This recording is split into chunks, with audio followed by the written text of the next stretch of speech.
Alright, here's a test of the Thrustmaster T Flight Hotas X I purchased. I've got maybe 10 hours of actual playtime on it, and the forward half of the y-axis has stopped working.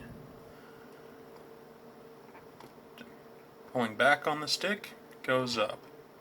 Pushing forward on the stick, nada. Nothing.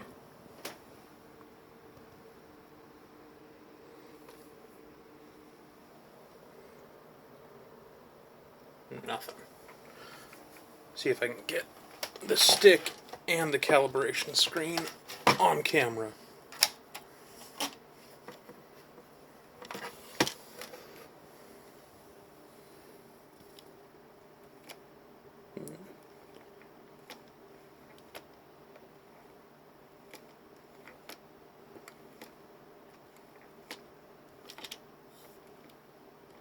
Nothing at all.